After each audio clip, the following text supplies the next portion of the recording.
আরে আকিব যে। কিরে আকিব, এতদিন পরে এলি? মনে হচ্ছে তোর ভাইয়ের না, তোরই বিয়ে ছিল। আকিব চোখের ইশারায় আনহাকে চলে যেতে বলল। আনহাও চলে গেল। বাজে বকিস না তো, চল আড্ডা দে। ওরা সবাই মিলে আড্ডা দিতে চলে যায়। ক্লাসে যাওয়ার পথে মারিয়া আনহার পথ আটকায়। আনহা মারিয়াকে দেখে খুশিতে জড়িয়ে ধরে। কিরে মারিয়া, এতদিন কোথায় ছিলি? একটা কলও করলি না। সরি ইয়ার, আসলে তোর বিয়েতে গিয়ে তোর সাথে দেখা করতে পারিনি। তখনও সবাই বলাবলি করছিল যে বর নাকি পালিয়েছে। আর সেই সময়ে বাড়ি থেকে ফোন আসলো, বাবা নাকি স্ট্রোক করেছে, তাই চলে এসেছিলাম। সরি রে, আমার উচিত ছিল তোকে কল করা। ওসব কথা বাদ দে, শুনলাম তোর বিয়ে নাকি তোর দেবরের সাথে হয়েছে। একথা বলতেই আনহা ওর মুখ চেপে ধরে। চুপ, একথা একদম মুখে আনবি না। আনহা মারিয়াকে ক্লাসরুমের এক কর্নারে নিয়ে গিয়ে সব বলল। বাহ, তোর গল্পটা তো একদম সিনেমার মতো। আচ্ছা চল, এখন ক্লাসে যাই। দুজনে ক্লাসে চলে যায়। ক্লাস শেষে আনহা আকিবকে খুঁজতে চারুকলা ভবনের দিকে যায়। আকিবের ক্লাস আগেই শেষ হয়, আর আকিব ওখানেই আনহার জন্য অপেক্ষা করে। আর আনহাও খুব ভালো করে জানে যে এখন আকিবকে চারুকলা ভবনেই পাওয়া যাবে, কারণ ওখানে বসে আকিব ছবি আঁকে। আকিবের হাতে আঁকা ছবি খুব সুন্দর হয়। বাড়িতেও ছবি আঁকার সব সরঞ্জাম আছে আকিবের। বাড়িতে বসেও আকিব অনেক ছবি আঁকে। আকিব চেয়েছিল চারুকলা নিয়ে পড়তে, কিন্তু পারেনি ওর বাবার কারণে। ওর বাবার জন্যই ব্যবসায়ী শিক্ষা শাখা নিয়ে পড়তেছে, কারণ ওর বাবার ইচ্ছা আকিব তার ব্যবসা সামলাক। যাই হোক, এখন আনহা আকিবকে খুঁজতে সেখানে যাচ্ছে। আনহা দূর থেকে দেখলো আকিব ছবি আঁকছে। ও গিয়ে আকিবের পেছনে দাঁড়িয়ে ওর ছবি আঁকা দেখছিল। তুমি এসে গেছো? আমার পেইন্টিংও শেষ, আর 2 মিনিট লাগবে। আকিবের কথায় আনহা বেশ অবাক হয়। না দেখে বুঝলে কিভাবে যে আমি এসেছি? তোমার ইউজ করা পারফিউমটা আমি চয়েস করেছিলাম, তা চিনতে কষ্ট হয়নি। আনহা আর কিচ্ছু বলল না। সত্যি পারফিউমটাও আকিবের বাড়ি থেকে দেয়া। ছবি আঁকা শেষে আকিব হাত ধুয়ে নিল, তখনই আকিবের বন্ধুরা এসে হাজির। আর কি পরিচিত হবি তোরা? অনেক ভেবেছিস, এখন চল, তোদের জন্য সবাই অপেক্ষা করছে। আকিব আনহা দুজনেই ঘাবড়ে গেল। আনহা চোখের ইশারায় আকিবকে কিছু করতে বলল। আকিবও মাথা নাড়ায়। আকিব সবাইকে ধমকে আনহাকে ওখান থেকে নিয়ে চলে আসে। আকিবের বন্ধুরা সবাই হা হয়ে যায়। কে এমন বললাম যে আকিব রেগে বম হয়ে গেল? সেটা তো আমিও ভাবছি। এমন রিয়াক্ট করলো যেন ওর ভাবি না, ও বউ হয়। এই, তোরা আবার ওর ভাবিকে নিয়ে কিছু বলবি না, বেশি শিয়ানা। ঠিকই বলছিস তুই, এখন চল তো। আকিব বাইক চালাচ্ছে, আনহা পেছনে বসে আছে। আকিব, তোমার বন্ধুরা আমাদের পেছনে এভাবে পড়ে আছে কেন? ওরা এরকমই। আচ্ছা রিদি কোথায়? অনেকদিন হলো দেখি না। রেধি ওর কাজিনদের সাথে জুড়ে গেছে, তাই বিয়েতেও আসতে পারেনি। ভাগ্য ভালো আমার, বুঝেছ? নাহলে আমি শেষ হয়ে যেতাম ওই দিনই। রিদি আসবে কবে? জানি না, শুধু এটুক জানি ওর আসতে দেরি হবে। ফোনেও যোগাযোগ নেই ওর সাথে। ও যেখানে গিয়েছে ওখানকার নেটওয়ার্কের সমস্যা আছে। কিন্তু রিদি এসে যদি জানতে পারে সবকিছু, তাহলে? তার আগে ডিভোর্স কনফার্ম করতে হবে। ঠিকই বলেছো। কথা বলতে বলতে ওরা বাড়িতে চলে আসে। দুজনেই ফ্রেশ হয়ে লাঞ্চ করে নেয়। রাতের বেলা আনহা টেবিলের উপর খাবার সাজাচ্ছে, এমন সময় তানভীর আর রিমি এলো। আকিবের মাও এলো। আপু, আকিবকে আর বাবাকে একটু ডাকো। বাবাকে ডাকি, বাট আকিব আসবে কি না জানি না। কেন? কেন আবার? উনি তো রাজপুত্র, দিনের বেলায় ওনাকে খাইয়ে দিতে হয়, না হলে উনি খায় না। যত সব ঢঙের গাছগাছালি। ওই কারণে আমাদের বাড়িতে আকিব ডিনার করেনি। সবার অনেক জোর করেও ওকে খাওয়াতে পারেনি। দেখলে মা, তোমার ছেলের কাণ্ড। যাও তো, আকিবকে ডেকে আনো, আমি ওকে খাইয়ে দিচ্ছি। রিমি আকিবকে ডেকে আনে। আকিবের মা আকিবকে খাইয়ে দেয়। এই হলো আকিবের বদ অভ্যাসের মধ্যে একটা। ছোটবেলা থেকেই ওর অভ্যাস রাতের বেলায় ও মায়ের হাতে খায়। এমনিতে খেলেও ইচ্ছে করে না আকিবের, শুধু কফি হলেই হয়ে যায় ওর। কিন্তু এভাবে রাতে না খেয়ে খেয়ে একবার অসুস্থ হয়ে গিয়েছিল, আর ডক্টর ওকে টাইম টু টাইম খেতে বলেছিল। তাই ওকে খাইয়ে দিতেই হয়, যেই হোক, আকিবের মা বা রিমি। সবাই খাওয়া দাওয়া শেষে যার যার রুমে গিয়ে ঘুমিয়ে পড়ল। সকালে ঘুম থেকে উঠে আনহা বাড়ির কাজে যায়, কিন্তু এতে আকিবের মা বাধা দেয়। তোমার এসব করতে হবে না আনহা, তুমি বরং ভার্সিটিতে যাও। না মা, আজকে যাব না। সে কি, কেন? আজকে ইম্পর্টেন্ট কোনো ক্লাস নেই। আজকে আকিব যাক। আনহার শাশুড়ি কিছু বলল না। আকিব একাই ভার্সিটিতে চলে গেল ও আনহার ব্যাপারটা বুঝতে পারল যে আকিবের বন্ধুদের কারণেই আজকে আনহা আসলো না। এক সপ্তাহ কেটে গেল। আকিব রুমে গিয়ে দেখলো আনহা বিছানা ছাড়ছে। আনহা আকিবের দিকে তাকায়। কি ব্যাপার আকিব, আজকে এত খুশি লাগছে কেন? তুমি শুনলে তুমিও খুশি হবে। তাই? তাহলে বলো কি এমন সুখবর? ডিভোর্সের অ্যারেঞ্জ করে ফেলেছে। সত্যি? খুশিতে আনহার চোখ দুটো চকচক করছে, কিন্তু মুহূর্তেই ওর খুশি গায়েব হয়ে যায়। কিন্তু সোহান তো এখনো ফোন অনই করেনি। আর ওটা নিয়ে ভেবো না, আগে ডিভোর্স হোক, তারপর দেখা যাবে। ডিভোর্সের পরও না হয় এখানে তুমি কিছুদিন থাকলে কেউ তো আর জানবে না, ততদিনে তুমি সোহনকে ঠিক পেয়ে যাবে। আমি হেল্প করবো তোমাকে। ঠিক আছে, খুশি হয়েছি। তা কবে হবে ডিভোর্স? আরে সবই তো শুরু। কালকে আমরা দুজনে যাবো উকিলের সাথে কথা বলতে। আমাদের দুজনের মতামত নিয়ে তারপর উকিল পেপার রেডি করবে। কালকে বিকেলে রেডি থেকো। ওকে। পরের দিন বিকেলে আনহা আর আকিব উকিলের কাছে যাওয়ার জন্য বেরিয়ে পড়ল। বিশাল একটা ভবনের গেটের সামনে এসে দুজনেই নামলো। আস্তে আস্তে গেট পেরিয়ে দুজনেই ভেতরে যেতে লাগলো। আকিব, এই এত বড় ভবন, ওই উকিলের একার? আরে না, এটা এখানকার সব উকিলদের অফিস। এই ভবনের এক একটা কক্ষ এক একজন উকিলের। যার যেমন ইচ্ছে সে তেমন উকিলের কাছে যায়। এখন কথা না বাড়িয়ে চলো ভেতরে। ওরা ভেতরে যাওয়ার আগেই একটা লোক পেছন থেকে আকিবকে ডাকলো। আকিব। আকিব আর আনহা দুজনেই পেছনে তাকায়। আনহা লোকটাকে চেনে না, কিন্তু আকিব চেনে। লোকটাকে দেখে আকিব ভয়ে চুপসে যায়। আমতামতা করতে থাকলো। আকিব ঘামতে শুরু করে। আনহা আকিবের ভয়ের কারণটা বুঝতে পারল না। লোকটা ওদের কাছে এলো। আকিব, তুমি তা এখানে কেন এসেছো? কোনো সমস্যা? তুমি তো আকিবের ওয়াইফ, তাই না? জি। তা এখানে কেন এসেছো? আনহা কিছু না ভেবে বলতে গেল। আমরা এখানে সাথে সাথে আকিব ওকে থামিয়ে দিল। আঙ্কেল, আমি রানহে এখান দিয়ে যাচ্ছিলাম, ভাবলাম আপনার সাথে দেখা করে যাই। আসলে বিয়ের দিন আপনাকে ঠিকমতো সময় দিতে পারিনি, তাই ভাবলাম একবার আপনার সাথে দেখা করে যাই। না না, এসব কি বলছো? আসলে ওই দিনে যা ঘটে গেল, সত্যি রাকিব এটা একদম ভালো কাজ করেনি। আনহা চুপ করে আছে। ওদের দুজনের কথাগুলো দাঁড়িয়ে দাঁড়িয়ে গিলছে। এছাড়া আর কোনো কাজ নেই। আনহার কাছে আকিব আর ওই লোকটার কথাগুলো কেমন পেঁচিয়ে যাচ্ছে। ও কিছুই বুঝতে পারছে না। হঠাৎ করে কোথা থেকে যেন একটা মেয়ে এসে অচেনা লোকটাকে আব্বু বলে জড়িয়ে ধরল। মেয়েটাকে দেখে আকিব ও আনহা ভূত দেখার মতো চেয়ে আছে। মেয়েটা এতক্ষণ ওদের দেখেনি, যখন ওদের দেখলো তখনই বলে উঠল। আকিব, তুমি এখানে? কি রেধি, তুমি?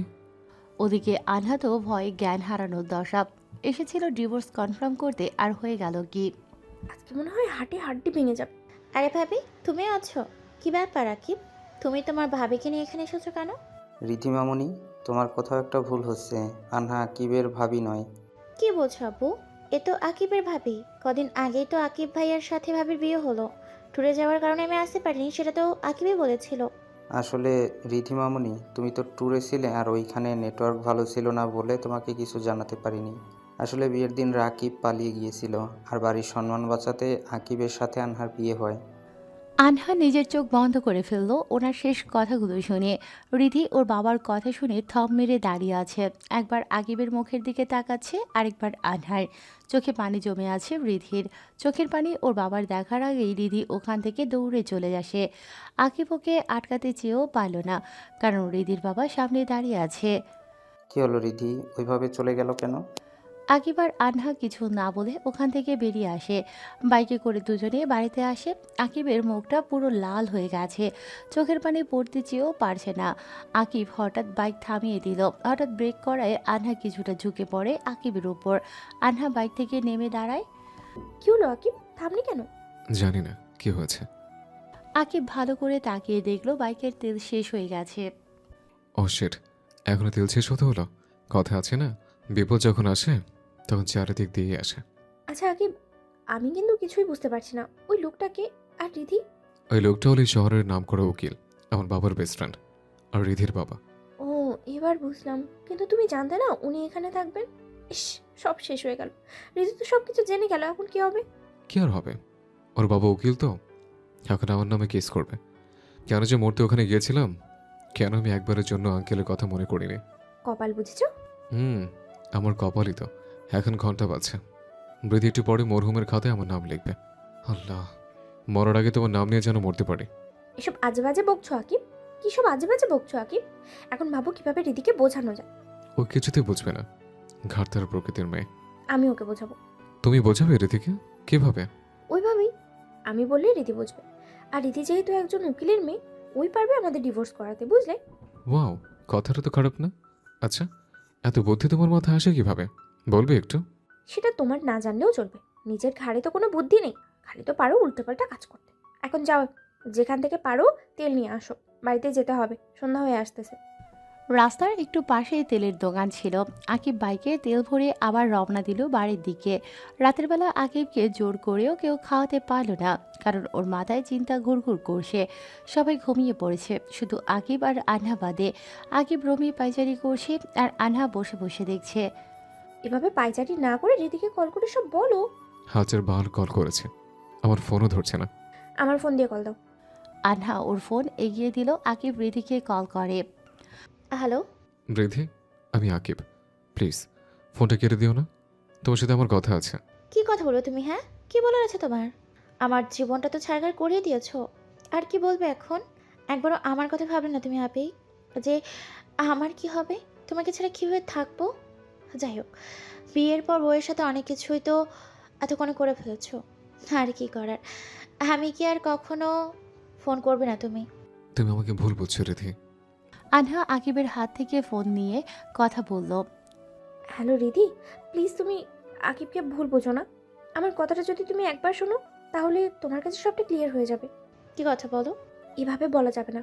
কালকে আমাদের সাথে দেখা করো, তখনই সব বলবো। তবে শুধু এইটুকুই বলতে পারি, আমি সোহান নামের একটা ছেলেকে অনেক ভালোবাসি, আর আকিবকে ডিভোর্স দিতে চাই। কি বলছো সব তুমি? ঠিকই বলছি। এখন রাখি, কালকে সবটা বলবো, ওকে? আনহা ফোন রেখে দিল। না ওকে, তোমার প্রবলেম সলভ। আকিব খুশিতে আনহাকে জড়িয়ে ধরে। Thank you so much. Anha তো পুরোই হ্যাং হয়ে যায়। আকিব আনহাকে ছেড়ে দিল। সরি, খুশির ঠেলায় কিছু দিশা পাচ্ছিলাম না। হয়েছে, এখন তোমার জন্য আমি খাবার আনছি, চুপ করে খেয়ে নেবে, ওকে? এতক্ষণ কষ্টের ঠেলায় খেতে পাইনি, আর এখন খুশির ঠেলায় খেতে উঠে গেছে। না খেলে আমি কিন্তু কালকেই রীতির সাথে দেখা করবো না। না না, আমি খাবো। Good bye. আনহা খাবার এনে আকিবকে খাইয়ে দিল। আকিব গুড বয়ের মতো খেয়ে নিল। তারপর ওরা ঘুমিয়ে পড়ল। পরের দিন সকালে আনহার চিৎকারে আকিবের ঘুম ভেঙে যায়। কি হয়েছে, সকালবেলা তো চেঁচামেচি করতেছো কেন? আরে আকিব, শোন মেসেজ করেছে। হোয়াট, সত্যি? আমি তো ওর ফোন সুইচ অফ দেখে অনেকগুলো মেসেজ করে দিয়েছি, তাই এখনো রিপ্লাই দিয়েছে। বেশ তো, শনকেও আজকে আমাদের সাথে দেখা করতে বলো। আচ্ছা ঠিক আছে। আনহা গান গাইতে গাইতে চলে গেল। মুঞ্জি করে উড়ু উড়ু উড়ু উড়ু। আকিব আনহার কাণ্ড দেখে হেসে দিল। বিকেলবেলা আনহা, আকিব, রিধি আর সোহান একটা রেস্টুরেন্টে দেখা করলো। সোহানকে দেখে আনহা ওর দিকে প্রশ্নের তীর ছুঁড়ে মারে। আচ্ছা সোহান, এতদিন তুমি কোথায় ছিলে, আর তোমার ফোন সুইচ অফ করে রেখেছিলে কেন? আসলে আনহা, তোমার বিয়েটা আমি মেনে নিতে পারিনি, তাই এতদিন ঘরবন্দি করে রেখেছিলাম নিজেকে, তাই ফোনটাও বন্ধ ছিল। আচ্ছা, আমাকে এখানে কেন ডেকেছো আকিব? তাড়াতাড়ি বলো, আমার কাজ আছে, আমাকে যেতে হবে। আকিব কিছু বলতে গেলে আনহা ওকে থামিয়ে দিল। আজকে আমি বলবো। আকিব তুমি থাম। আসলে রিধি আর সোহান, তোমরা তো জানো আমাদের বিয়েটা ঠিক কিভাবে হয়েছে, কিন্তু আমরা কেউই বিয়েটা মানি না। তাই কালকে ডিভোর্সের ব্যাপারে উকিলের সাথে দেখা করতে চাই, কিন্তু ওখানে রিধির বাবার সাথে দেখা হয়ে সব নষ্ট হয়ে যায়। কিন্তু বিশ্বাস করো, আমি শুধু সোহানকেই ভালোবাসি, আর আকিবও তোমাকেই ভালোবাসি। রিধি প্লিজ, তুমি আকিবকে ভুল বোঝো না। বুঝলাম, তো তোমার ডিভোর্স একটু তাড়াতাড়ি দিও, আমি ওসব মেনে নিতে পারছি না। এ ব্যাপারে তোমাকেই আমাদের হেল্প করতে হবে। কিভাবে? তোমার বাবা তো উকিল, তাই তুমি এসব সম্পর্কে ভালো জানো। যেভাবেই হোক তুমি ডিভোর্স পেপার রেডি করো, কিন্তু তোমার বাবা যেন না জানে, তাহলে উনি সব কিছু আকিবের বাবাকে বলে দেবে। ওহ, এই ব্যাপার। এটা করতে আমার জাস্ট 2 দিন সময় লাগবে। থ্যাঙ্কস রিধি। এবার ডিভোর্স হয়ে গেলে আমি আর সোহান বিয়ে করব, তুমি আর আকিব বিয়ে করবে। কিন্তু আমি এখন বিয়ে করতে পারবো না আনহা। কেন? দেখো আনহা, তুমি আমাকে ভালো ভুল বুঝো না। আমার ভালো কোনো চাকরি নেই, ছোট একটা জব পেয়েছি, সেটা দিয়ে বাবা মাকে নিয়ে কোনো রকম চলে যায়। তাই বলছি আরও 2-1 মাস পর বিয়েটা করলে কেমন হয়, ততদিনে আমি একটা ভালো জব খুঁজে নেব। ডোন্ট ওয়ারি, আমি সোহানকে ভালো চাকরি পেতে হেল্প করব, কিন্তু তাতেও 1 মাসের মতোই টাইম লাগবে। নো প্রবলেম, তাহলে 1 মাস পর না হয় ডিভোর্স আর বিয়ে একসাথে হবে, কি বলো সবাই? সবাই সম্মতি দিল। রিধি মন থেকে নারাজ থাকলেও মুখে সম্মতি দিয়ে দিল। আচ্ছা, আমরা তাহলে আসি। সরি নিধি, তোমার বাড়িতে উল্টো দিকে, তাই তোমাকে একা যেতে হবে। দেরি হলে বাবা আবার বকবে। আরে আমি তো ওখান দিয়ে যাব, আমি বরং ওনাকে বাড়িতে ছেড়ে দিয়ে আসি, কেমন? ওকে, অ্যান্ড থ্যাঙ্কস। রীতি সোহানের বাইকে উঠে বসে সোহান বাইক স্টার্ট দিল। আচ্ছা ভাবি, সরি, আনহার সাথে আপনার কতদিনের রিলেশন? 1 বছরের। আর আপনার? 5 মাসের। কি? Are you seriously? 5 মাসের প্রেম? হাসছেন কেন? না এমনি। তাও কিভাবে শুরু হলো প্রেমটা? ওর ফ্রেন্ডরা বলছিল আকিব তো আমাকে দেখেই দৌড়ে পালাতো। এই আকিবটা না এতটা নিরামিষ, এখনো পর্যন্ত আমার হাতটাও ধরিনি। বলে কিনা তোমার হাতে ধরলে আমার ভূমিকম্প উঠে যায়। একদম আনরোম্যান্টিক। এসব কি বলছেন? প্রেমের মধ্যে হাত কিস এসব না করলে প্রেম তো জমেই না। আর আমি তো আনহার সাথে এসব কিছুই করতে পারিনি। আনহা আজ পর্যন্ত ওকে ছুঁতে দেয়নি, বলেছে বিয়ের আগে সব কিছু করবে না। কি আর করা, ওর কথাই মেনে নিতে হয়েছে। তাহলে আমরা দুজনেই 2 নিরামিষের পাল্লায় পড়লাম, কি বলেন? ওরা দুজনেই হেসে দিল। বাই দ্য ওয়ে, আমি কিন্তু রোমান্টিক আছি। আনহাকে কতবার বলেছি একটা কিস করি, কিন্তু কিছুতেই দিল না। আমি একটু কম রোমান্টিক, তবে আপনি যদি শিখিয়ে দেন তাহলে একটু ভালো হতো আর কি। রিধি শব্দ করে হেসে উঠল। সোহানও ওর কথায় হেসে দিল। কথা বলতে বলতে রিধির বাড়ির সামনে এসে সোহান বাইক থামায়। রিধি বাইক থেকে নেমে গেল। চলে যাওয়া ধরলে সোহানের ডাকে পেছনে তাকায়। এক্সকিউজ মি, আপনার ফোন নাম্বারটা দিলে ভালো হতো। কেন? আপনি কি যেন শিখতে চান ওইটাই শিখাবো, তবে আপনি যদি চান আজ। নো প্রবলেম, আমি নাম্বার দিচ্ছি। রিধি সোহানকে ওর ফোন নাম্বার দিল। তারপর বাড়ির ভেতরে ঢুকে গেল। সোহানও চলে গেল। রাতে আনহা বিছানায় বসে বসে পড়তেছে বলে ভুল হবে, বইয়ের পাতা উল্টাচ্ছে। মুখটা গোমরা করে বইয়ের দিকে তাকিয়ে আছে। বইয়ের আগাগোড়া কিছুই বুঝতে পারছে না। ধ্যাত্তেরি কি, খুশির ঠেলায় ক্লাসে আজকে মন দিতেই পারলাম না, তাই কিছুই বুঝতে পারছি না। আর এই বুড়োটার ক্লাসে আমি কেন? কেউই মন দিতে পারছে না। কি পড়ায় উনি নিজেই তো শুনতে পায় না, আবার স্টুডেন্টরা শুনবে কেমনে? আকিব এতক্ষণ বারান্দায় দাঁড়িয়ে দাঁড়িয়ে রিধির সাথে ফোনে কথা বলছিল।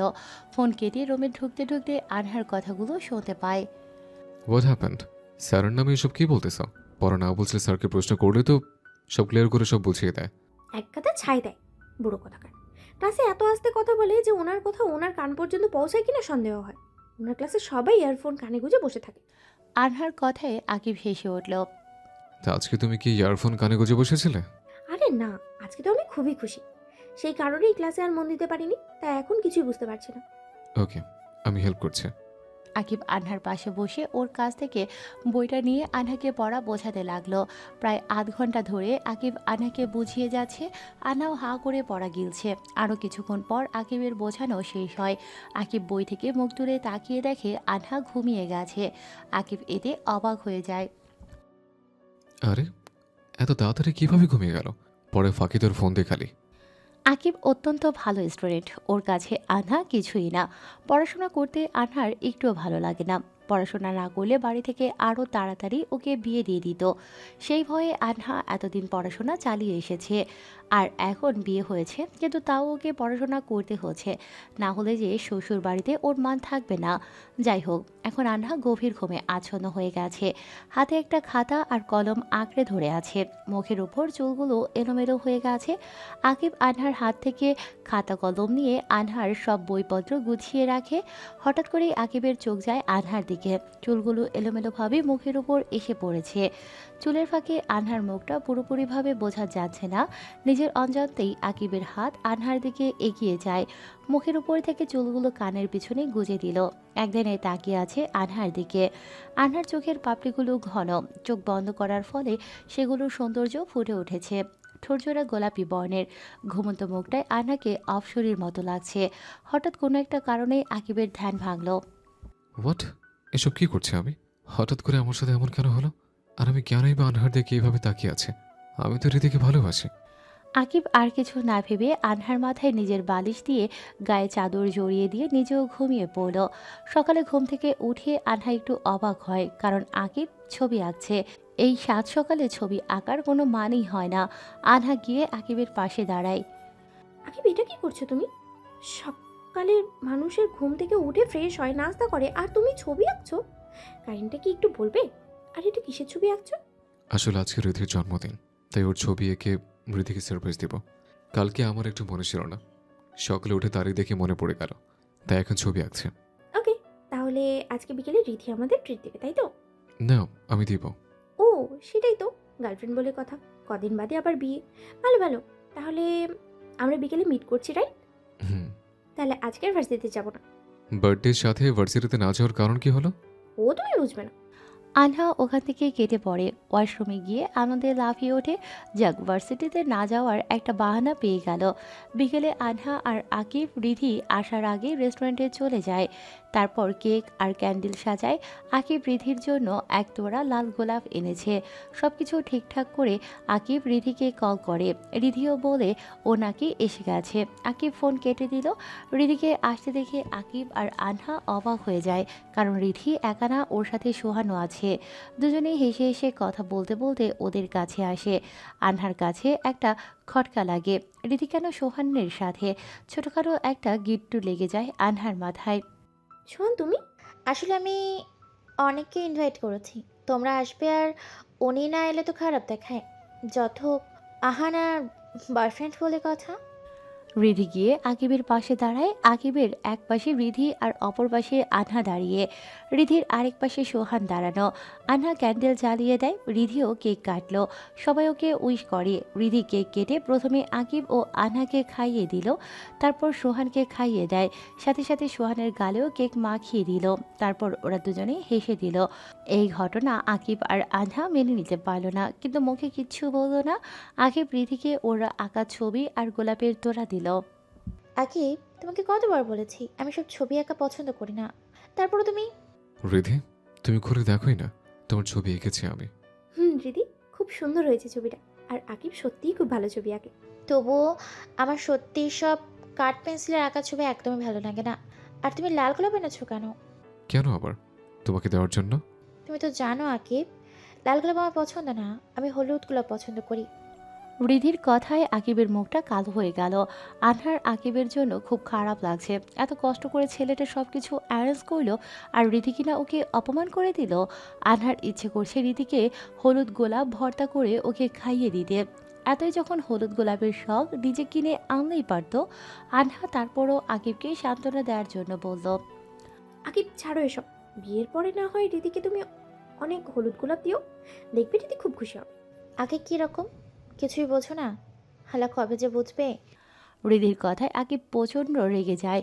ওর রেস্টুরেন্ট থেকে বেরিয়ে যায়। আনহাও ওর পিছু পিছু যায়। আকিব গিয়ে বাইকে বসে। দেখো আকিব, রাগ করো না প্লিজ, চলো। তুমি কি যাবে? না আমি একাই চলে যাব? এমা, না আমি যাব। 1 মিনিট দাঁড়াও, আমার ফোনটা ফেলে এসেছি। ওকে, তাড়াতাড়ি করে নিচে আসো। আনহা ভেতরে যাওয়ার সময় রিধি আর সোহানও বেরিয়ে আসে। রিধি গিয়ে আকিবের সাথে কথা বলতে থাকে, আর আনহা নিজের ফোন আনতে যায়। টেবিলের উপর আনহার ফোন ছিল। ফোনটা হাতে নিয়ে আসার সময় পায়ে কিছুর সাথে ধাক্কা খায়। আনহা তাকিয়ে দেখে গোলাপের তোড়াটা মাটিতে পড়ে আছে। রিধি তোড়াটা এইভাবে মাটিতে ফেলে দিল, আর ওর হাতেও তো আকিবের একা ছবিটাও দেখলাম না। আনহা কিছু একটা ভেবে ময়লার ঝুড়িতে গিয়ে উকি দিল। ও যা সন্দেহ করেছিল তাই ঠিক। ময়লার ঝুড়িতে আকিবের আঁকা ছবিটা রিধি ছিঁড়ে ফেলে দিয়েছে। এটা দেখে রিধির ওপর এক প্রকার ক্ষোভ জন্মায় আনহার। রিধি তো আকিবকে ভালোবাসে, তাহলে ওর সাথে এমন ব্যবহার করছে কেন? এরকম একটা মেয়ের সাথে আকিব সারা জীবন কাটাবেই বা কিভাবে? আনহা এসব কিছু ভাবতে ভাবতে ওখান থেকে বেরিয়ে আসে। এসে দেখে রিধি আকিবের মন গলিয়ে ফেলেছে। দুজনে সুন্দরভাবে কথা বলতেছে। এটাই হচ্ছে রিধির ক্ষমতা, যে কাউকে মিনিটের মধ্যেই পটিয়ে ফেলতে পারে। আর সেখানে আকিব তো কিছুই না। এর জন্যই রিমি আকিবকে গাধা বলে। মানুষকে খুব সহজেই বিশ্বাস করে নেয়, একটু কি কিছু বোঝেও না। আকিব বাড়ি যাবে না? সন্ধ্যা তো হয়ে এলো। ওকে আকিব, তুমি যাও, আমি সোহানের সাথে চলে যাব। সোহান, চলো যাওয়া যাক। আনহার আগে ফুসতে ফুসতে আকিবের বাইকে বসে। আজকে বাড়িতে গিয়ে সোহানকে কল করে আচ্ছা করে রামধোলাই দেবে আনহা। রাতে আনহা সোহানকে কল করে, কিন্তু সোহানের ফোন ওয়েটিং। এতে আনহা আরও রেগে যায়। যেভাবেই হোক আজকে সোহানকে ও ছাড়বে না। প্রায় ঘন্টাখানেক পর আনহা সোহানকে ফোনে পেল। ফোন ধরতেই আনহা সোহানকে বকতে শুরু করলো। কি ব্যাপার সোহান, ফোন ওয়েটিং কেন? কোনো মেয়ের সাথে কথা বলছো? ও বুঝেছি, এখন আর আমাকে ভালো লাগে না, তাই না? যাও যাও, অন্য রমণীর সাথে কথা বলো গিয়ে। তা রমণীটা কি? রীতি বুঝি? খুব তো গলাগলি ডলাডলি দুজনের মধ্যে, ভালো, খুব ভালো। আরে আনহা, তুমি আমাকে ভুল বুঝছো। ভুল তো এতদিন বুঝেছি, এখন তোমার আসল চেহারা দেখতে পেলাম। আর কোনো মেয়ে পেলে না? শেষেমেশে রিধি? ছি ছি ছি ছি, তোমার লজ্জা করছে না? আর হ্যাঁ, এবার কিন্তু বাড়াবাড়ি হয়ে যাচ্ছে। রিদি আমাকে একটা চাকরির ব্যবস্থা করে দিয়েছে যা আকিব দিতে পারেনি, বুঝেছো? তোমাকে আমি যাতে বিয়ে করতে পারি সেজন্যই রিদি একটা চাকরি আমাকে পাইয়ে দিয়েছে, আর তুমি রিদির নামে উল্টাপাল্টা কথা বলছো। কি, তুমি চাকরি পেয়েছো? সরি, আসলে আমি ভেবেছিলাম তুমি। তুমি তো সবসময় উল্টাই কথা ভাবো। সরি বললাম তো। আচ্ছা ভাই, আকিবকে সব বলতে হবে তো। আনহা ফোন কেটে দিল, দৌড়ে গেল আকিবের কাছে। এত খুশি কেন? সোহান চাকরি পেয়েছে। এখন রীতিকে বলো ও যেন তাড়াতাড়ি ডিভোর্সের পেপার রেডি করে। বলি আনহা চলে এলো। আনহার কথা শুনে আকিব খুশি হতে পারল না, কিন্তু কেন আকিব খুশি হতে পারছে না সেটার কারণও খুঁজে পেল না। কথা শুনে আকিবের তো খুশি হওয়ার কথা, কিন্তু আকিব নিজেকে কিছুতেই খুশি করতে পারছে না। ভাবনার অতল সাগরে ডুবে যায় ও। ভাবতে ভাবতে রুমে চলে আসলো। রুমে আসলেই আনহা ওর সামনে দাঁড়ায়। আকিব, তোমার রীতিকে কিছু বলতে হবে না, আমি ওকে ফোন করে সব বলে দিয়েছি। ঠিক আছে। আরেকটা কথা, আজকে তুমি বিছানায় ঘুমাও, আমি নিচে ঘুমাবো, কোনো কথা নয়, ওকে? আকিব বিছানায় শুয়ে পড়ল আর আনহা মাটিতে। আনহা শোয়ার সাথে সাথে ঘুমের দেশে তলিয়ে গেল, কিন্তু আকিব সারা রাত চোখের পাতা এক করতে পারেনি। কিন্তু কেন? তার কারণ আকিবের অজানা। ভোরে আকিবের একটু ঘুম আসে, তখনই আকিব একটু ঘুমায়। সকালে কে যেন আকিবের রুমের দরজায় নক করছে, কিন্তু আনহা মরার মতো ঘুমিয়ে আছে। শব্দে আকিবের ঘুম ভেঙে যায়। ঘুমের ঘোরে আকিব আস্তে আস্তে উঠে গিয়ে দরজা খুলল। ওদিকে আনহা যে নিচে ঘুমিয়ে আছে সেদিকে ওর খেয়াল নেই। দরজা খুলে আকিব ছোট ছোট চোখে তাকিয়ে দেখে রিমিকে। আপু, তুমি তো সকালে তুমি তো শ্বশুরবাড়ি গিয়েছিলে।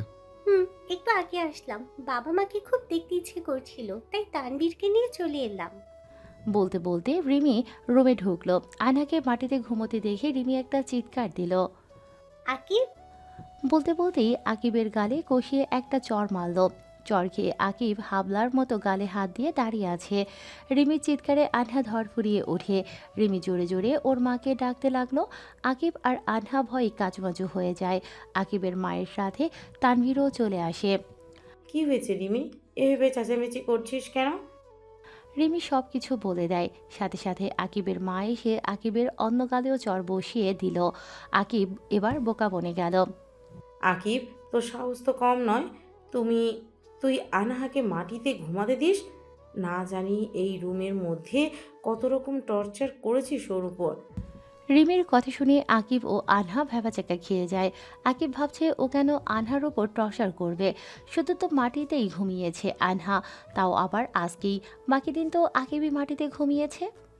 ছি আকিব, আমার ভাবতেও ঘৃণা করছে তুই এসব করছিস। তোর বাবা যদি এসব জানতে পারে তাহলে কি হবে জানিস? মা, তুমি বাবাকে বলে দাও, তাহলে ওর উচিত শিক্ষা হবে। না রিমি, এসব তোর বাবাকে বললে ঝামেলা বাড়বে। ঝামেলা কমলো কোথায়? সব ঝামেলার গোড়া দুয়ার হলো এই আকিব, তাই ওর একটা শিক্ষা হওয়া উচিত। তলে তলে কত কিছু করে ফেলেছে। 1 মিনিট, আকিব, তলে তলে ডিভোর্সের ব্যবস্থা করিসনি তো? কথা শুনে আনহা আর আকিব আরো ভয় পেয়ে যায়। দুজনের গলা শুকিয়ে গেল। সামান্য কারণেই আকিবের গালে 2টা থাপ্পড় পড়েছে। আর ডিভোর্সের কথা জানতে পারলে ওকে ক্রস ফায়ার করে দেবে। আকিবকে দিয়ে বিশ্বাস নেই, ও এটা করতেই পারে। সত্যি করে বল আকিব। আকিব কিচ্ছু বলছে না, গালে হাত দিয়ে চুপ করে দাঁড়িয়ে আছে। রিমি, মা, এখান থেকে চলুন, ওদের একটা ব্যবস্থা আমি করতেছি।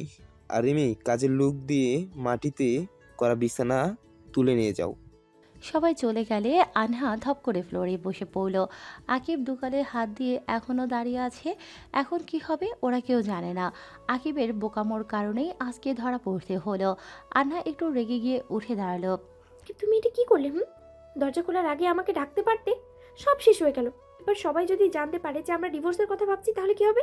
আমি বুঝতে পারিনি যে আপু আসবে। আচ্ছা তুমি বোঝোটা কি? শুনি। সব সময় এটা না একটা গন্ডগোল পাকিয়েই ছাড়ো। রীতি ঠিকই বলেছে। আকিব চুপ করে আছে। বলার মতো কোনো ভাষা ওর কাছে নেই। কেই বা বলবে ওর কারণেই আজ সব কিছু ধরা পড়ে গেল। আকিব আর আনাকে আজ ভার্সিটিতে যেতে দিল না রিমি আর তানভীর। বিকেলে রিমি আর তানভীর আকিবের রুমে যায়। আকিব, এনে কি আছে এতে? ট্রেনের টিকিট। তো এটা দিয়ে আমি কি করব? কি করবি মানে? গাধা, বুঝিস না? রিমি, আবার শুরু করলে? আকিব, আমি বলছি, এতে প্লেনের টিকিট আছে। তুমি আর আনহাকে প্লেনে করে চট্টগ্রাম যাবে। ওখান থেকে সোজা সাজেক ভ্যালি, বুঝেছো? কি? ওখানে গিয়ে যদি দুজনে উল্টোপাল্টা কিছু করেছো তাহলে কিন্তু। আরে ওরা কিছু বুঝতে পারবে না। মানে? ওরা যেই হোটেলে থাকবে সেই হোটেলের ম্যানেজার আমার খুব ভালো বন্ধু। আমি ওকে বলে দিয়েছি ওদের উপর যেন কড়া নজর রাখে। গুড, এই জন্যই তোমাকে আমি এত ভালোবাসি। Love you. Love you too. দেখেছিস কিভাবে ভালোবাসতে হয়? কালকে বিকেলে ফ্লাইট, সবকিছু গুছিয়ে নে তোরা। রিমি আর তানভীর চলে যায়। আকিব আর আনহা বাড়িতে থাকলে দুজনের প্রতি কোনো ফিলিংস হবে না, এটা তানভীর বুঝতে পারে। তাই ওদের দুজনকে বেড়াতে পাঠানোর প্ল্যান করছে। আর দেশের বাইরে পাঠালে ওদের ওপর নজর রাখতে পারবে না, তাই সাজেক ভ্যালি সিলেক্ট করেছে। আর কোনো উপায় না পেয়ে দুজনে সব কিছু গুছিয়ে নেয় সাজেক ভ্যালি যাওয়ার জন্য। পরের দিন সকালে আনহা আর আকিব আবার আগের মতো উল্টোভাবে বিছানায় শুয়ে আছে। এবারও আকিব আনহার পা জড়িয়ে ধরেছে ঘুমের ঘোরে।